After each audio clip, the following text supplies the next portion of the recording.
Good afternoon, Statelanders. How are you? I'm sorry that you can pick up the glare of the lamp from the big screen behind me. There's not much I can do about it. I want to talk briefly about a few things. I'm going to try to be really succinct about this and do it chronologically.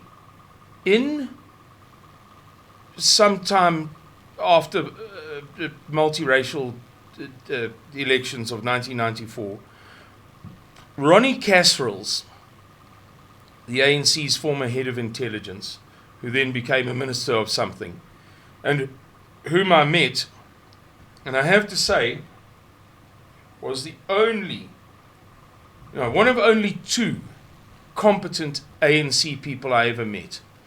The rest were just really out of their depth on any subject with which I ever dealt, which were matters of practical implementation in project management.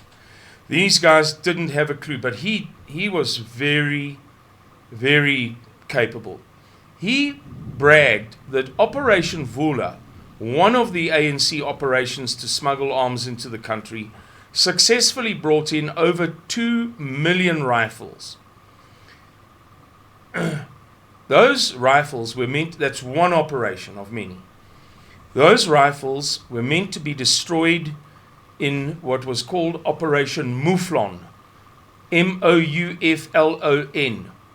I've read the report about it, the official report of it, but a long time ago, so I'll be a bit sketchy with the facts. But I don't think that I'll get the spirit of it wrong. You'll get a fair idea from what I can recall of the numbers involved. Operation Muflon was intended to destroy the weapons of conflict, of the internal conflict of South Africa. I beg your pardon. I have something stuck in my tooth. And it was meant to entail all of the ANC illegal arms ever brought into South Africa, and all of the arms of the Zulu police and the Bophuthatswana army and others that were perceived to be instruments of racial oppression by the South African authorities. In the end, the ANC handed in something like 187,000 weapons, and the apartheid organs of state, or formerly apartheid organs of state, handed in 1.8 million. I don't remember the exact numbers, but there was this absurd disproportion, especially taking into account that the African National Congress had bragged about how much more it had brought in, but which never saw the light of this day. In other words, those arms are still sitting in somewhere, cached in Natal and elsewhere, or KwaZulu-Natal and elsewhere. Then you consider the revelations made by the Daily Maverick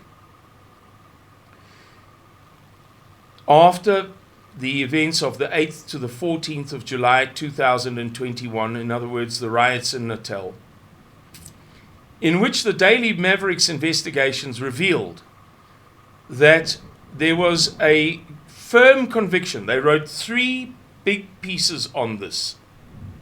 So they were obviously convinced that it was a very, very worthy story.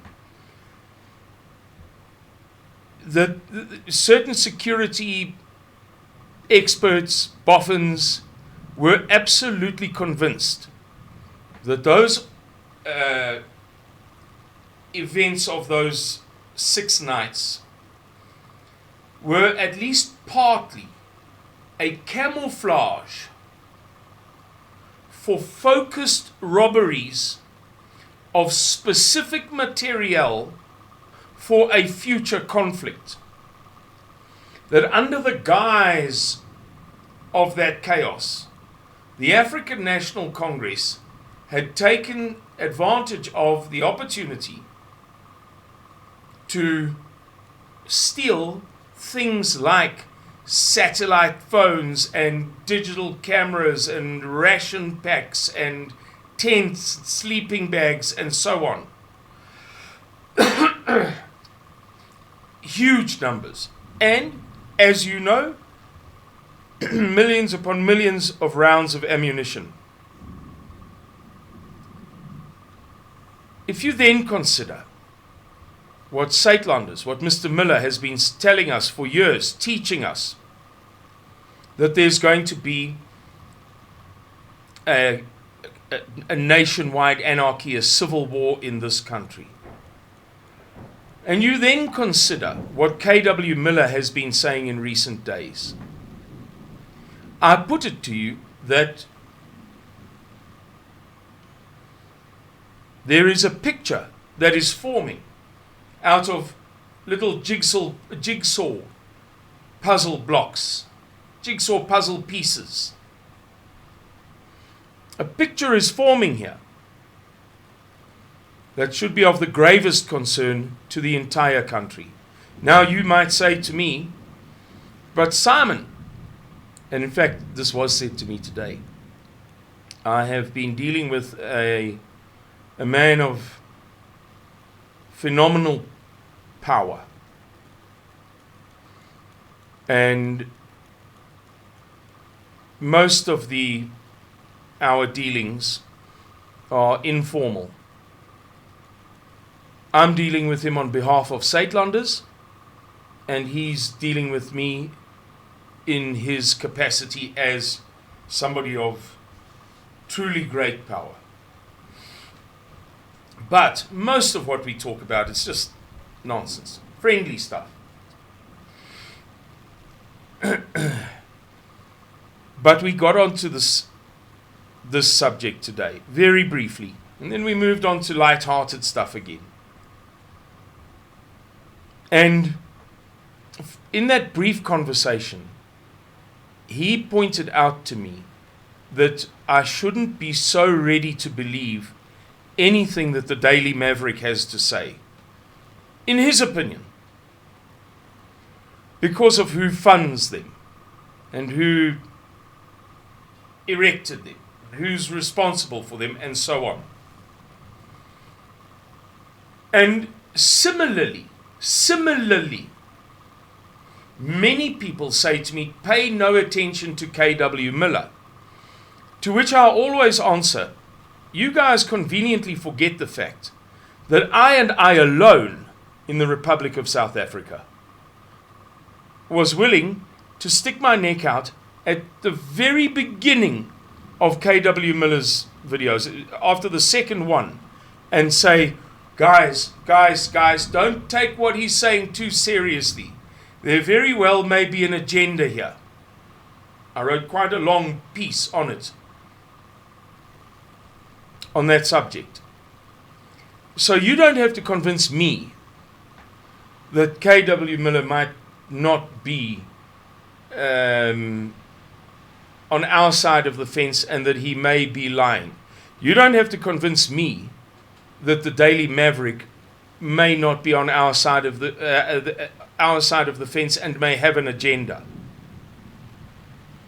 But I put it to you that much as Klaus Schwab lies, he also gives us kernels of truth that are of inestimable value. Much as Bill Gates lies, he throws a dog a bone. He gives a dog a bone. He gives us kernels of truth that are of inestimable value when endeavoring, as we Statelanders do, and as I particularly, not only, there are others, but as I endeavor daily to gain a better understanding of what is going on in the world. Similarly, K.W. Miller even if he is a Jesuit, and I bet you that I am the only one in this video watching or appearing in it who noticed that yesterday he was wearing a crucifix. You don't have to convince me. With respect, not disrespect, not hatred. With respect and humility, I say to you, I knew before you, and it's on record. And you didn't notice yesterday that he was wearing a crucifix. But you sent me a long letter today about how you've worked out that he's this and he's that and he's the next thing. The fact remains that we should be paying rapt attention to somebody who clearly has some insight, whether or not he's working for the World Bank. And I, more than anybody, from the beginning said, whoa, boys, hold your horses, hold your horses. I said it twice, globally, including to people from the European Parliament, from the USA, power structures in the USA, in Germany and elsewhere. I very publicly said, don't believe every word this guy is saying. I don't think he's entirely kosher. However, I continue to post his videos because we must all learn from them, even if he's wearing a crucifix.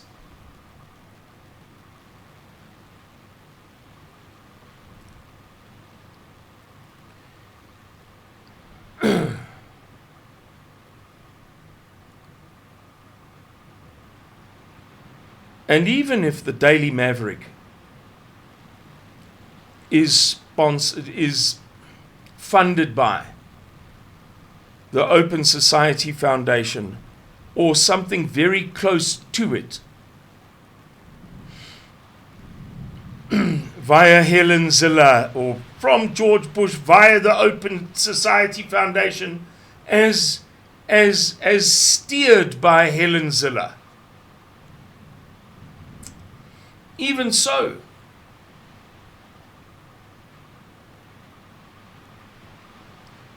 we may learn something. And it fascinates me no end that these guys are saying things that somehow accord with Statelanders Weltanschauung. Weltanschauung. It means the way you see the world.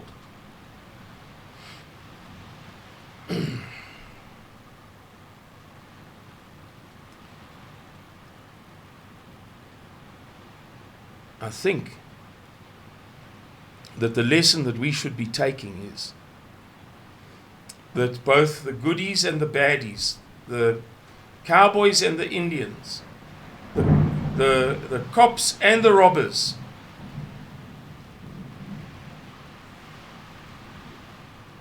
are beginning to recognize and acknowledge certain core truths.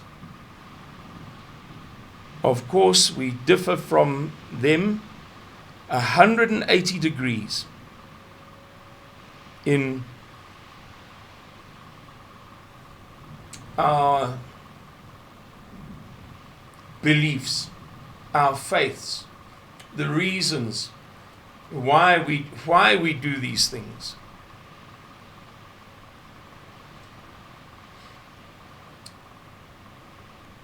Yet, again, I say, I think that we should be cognizant of the fact that many parties that have very little, if anything, in common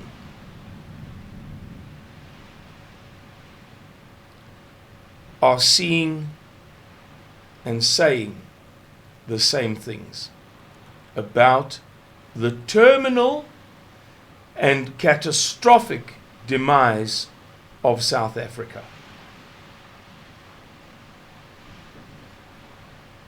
And I put it to you that if you are not a Statelanders, you're watching this video from the comfort of your home in Parkview, Parktown North, Parkmore, Parkhurst, Craighall Park, Victory Park, Parkview, the leafy northern suburbs, that you might want to now consider becoming a member of Statelanders.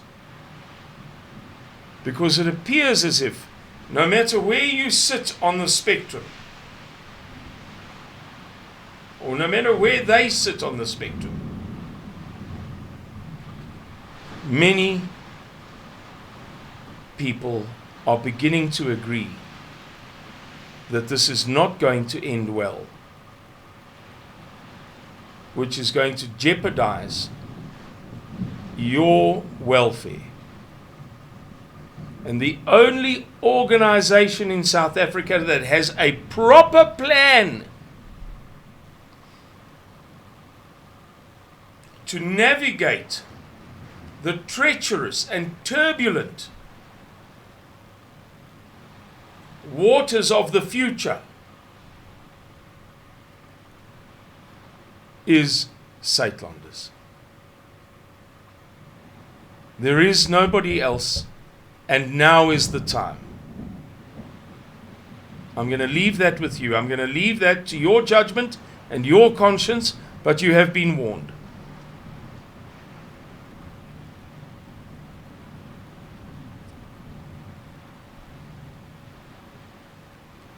I wish you a very good evening. Can you hear the storm raging outside here in Van der Kloof?